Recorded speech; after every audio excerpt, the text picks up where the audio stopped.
कभी सोचा है कि भारत कपड़े और सॉफ्टवेयर क्यों बेचता है और जर्मनी कारें? मतलब ऐसा क्या है कि हर देश कुछ खास चीजें बनाने और बेचने में एकदम माहिर हो जाता है? असल में यही सवाल हमें ग्लोबल ट्रेड के पैटर्न तक ले जाता है। सोचिए ना, सऊदी अरब तेल बेचता है, साउथ कोरिया इलेक्ट्रॉनिक्स। इस पूरी पहेली के पीछे ना एक बड़ा मजेदार इकोनॉमिक लॉजिक छिपा है, और आज हम उसी लॉजिक को डिकोड करने वाले हैं। देखिए, पहले की जो थ्योरीज थीं, जैसे डेविड रिकार्डो की कंपैरेटिव एडवांटेज, उन्होंने ये तो बता दिया कि हाँ भाई, ट्रेड करने से फायदा होता है। लेकिन वो ये नहीं समझा पाए कि आखिर किसी देश को किसी खास चीज में ये एडवांटेज मिलता ही क्यों है। तो इस पूरी पहेली को सुलझाने के लिए हम 5 आसान स्टेप्स में आगे बढ़ेंगे।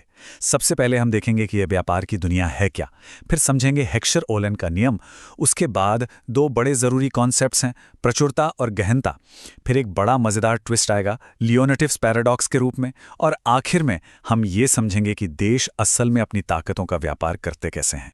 तो चलिए शुरू करते हैं अपने पहले हिस्से से, हेक्सचर ओलन का नियम। यही वो चाबी है जो ट्रेड के इस पूरे रहस्य का ताला खोलती है, और यह हमें बताती है कि किसी देश की असली इकोनॉमिक ताकत आखिर छिपी कहाँ होती है। यही इस पूरे विश्लेषण का, आप कह सकते हैं, मूल मंत्र है। अगर बिल्कुल आसान शब्दों में कहें तो बात सिर्फ इतनी सी है, देश वही चीजें बेचते हैं जो वो आसानी से और सस्ते में बना सकते हैं। और ऐसा क्यों कर पाते हैं? क्योंकि उनके पास उस चीज को बनाने के लिए जो जरूरी संसाधन हैं वो बहुत ज्यादा मात्रा में मौजूद होते हैं। अब देखिए, इकोनॉमिस्ट्स लोग क्या करते हैं। वो अक्सर मुश्किल आइडियाज को समझने के लिए सिंपल मॉडल्स बनाते हैं, और हेक्सचर ओलन थ्योरी के लिए ये 2x2x2 मॉडल एक बिल्डिंग ब्लॉक की तरह काम करता है। मतलब इसी पर पूरी थ्योरी खड़ी होती है। तो ये मॉडल है क्या? इसे समझने के लिए चलिए एक बहुत ही सिंपल सी दुनिया की कल्पना करते हैं। मान लीजिए दुनिया में सिर्फ 2 देश हैं। ये दोनों देश सिर्फ 2 तरह का सामान बनाते हैं, और इस सामान को बनाने के लिए सिर्फ 2 ही चीजों का इस्तेमाल होता है। पहली है श्रम, यानी लेबर या काम करने वाले लोग, और दूसरी है पूंजी, यानी कैपिटल, मतलब मशीनें और पैसा। बस इतना ही। ठीक है, तो अब इस थ्योरी को असल में काम करते हुए देखने के लिए 2 बहुत जरूरी कॉन्सेप्ट्स को समझना होगा। पहला तो ये कि एक देश के पास क्या चीज ज्यादा है, और दूसरा कि किसी प्रोडक्ट को बनाने के लिए किस चीज की जरूरत ज्यादा पड़ती है। तो चलिए पहले कॉन्सेप्ट को पकड़ते हैं, संसाधनों की प्रचुरता या रिसोर्स एबंडेंस। जैसे भारत को ही ले लीजिए, यहाँ इतनी बड़ी आबादी है, तो जाहिर है यहाँ लेबर यानी श्रम बहुत है और सस्ता भी है। दूसरी तरफ अमेरिका जैसे देश को देखें तो वहाँ मशीनें और पैसा यानी कैपिटल बहुत ज़्यादा है। अच्छा, तो यहाँ 2 टेक्निकल टर्म्स आते हैं, इन्हें समझना जरूरी है। पहला है फैक्टर अबंडेंस, यानी कारक प्रचुरता। इसका सीधा सा मतलब है कि देश के पास लेबर ज्यादा है या कैपिटल। और दूसरा है फैक्टर इंटेंसिटी, यानी कारक गहनता। इसका मतलब है कि किसी चीज को बनाने में ज्यादा लेबर लगता है या ज्यादा कैपिटल।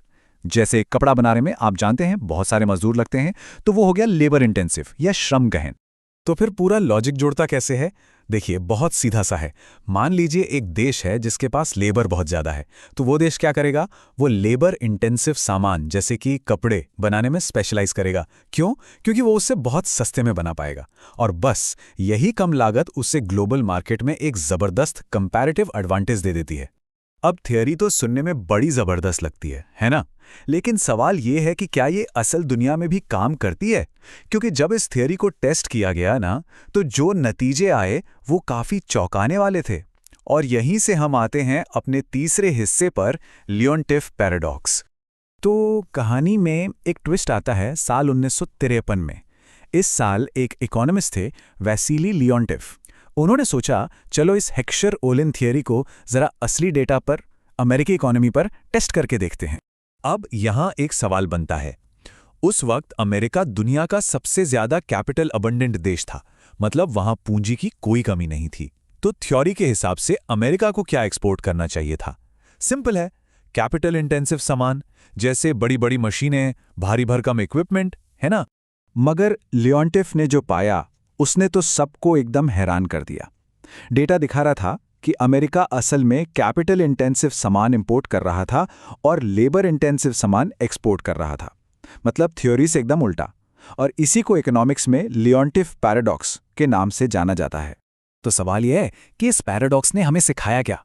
इसने ये सिखाया कि भाई सिर्फ मजदूरों की गिनती और मशीनों की संख्या से काम नहीं चलेगा। उन मजदूरों का स्किल, उनकी काबिलियत, जिसे हम ह्यूमन कैपिटल कहते हैं, और देश की टेक्नोलॉजी, ये भी बहुत बड़ी भूमिका निभाते हैं। अमेरिका के एक्सपोर्ट्स लेबर इंटेंसिव इसलिए लग रहे थे क्योंकि उनमें हाई स्किल्ड लेबर, मतलब टॉप के इंजीनियर्स और वर्कर्स का बहुत इस्तेमाल हो रहा था, ना कि सिर्फ गिनती के मजदूरों का। तो इस खोज ने असल में थ्योरी को गलत साबित नहीं किया, बल्कि उसे और बेहतर बनाने में मदद की।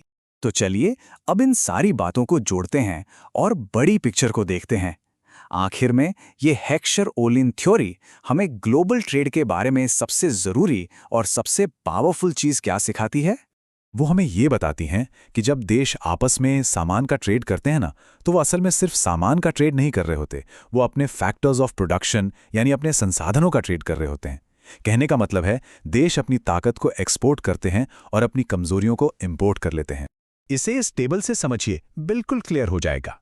जिस देश के पास लेबर की भरमार है, वो लेबर इंटेंसिव सामान जैसे कपड़े एक्सपोर्ट करेगा और कैपिटल इंटेंसिव सामान इंपोर्ट करेगा। और जिसके पास कैपिटल की भरमार है, वो ठीक इसका उल्टा करेगा। वो कैपिटल इंटेंसिव चीजें बेचेगा और लेबर इंटेंसिव चीजें खरीदेगा। देखा कितना सिंपल और कितना पावरफुल आइडिया है ये। और आखिर में एक सवाल जो सोचने पर मजबूर करता है, क्या किसी देश की ये खासियत कि वो लेबर अबंडेंट है या कैपिटल अबंडेंट हमेशा के लिए फिक्स होती है, या ये वक्त के साथ बदल सकती है? क्या भारत जैसे जैसे विकास कर रहा है, एजुकेशन बढ़ रही है, अपनी इस ताकत को बदलकर एक दिन जर्मनी की तरह कैपिटल इंटेंसिव सामानों का बड़ा एक्सपोर्टर बन सकता है? ये एक ऐसा सवाल है जो हमें ग्लोबल इकोनॉमी की लगातार बदलती प्रकृति के बारे में सोचने पर मजबूर करता है।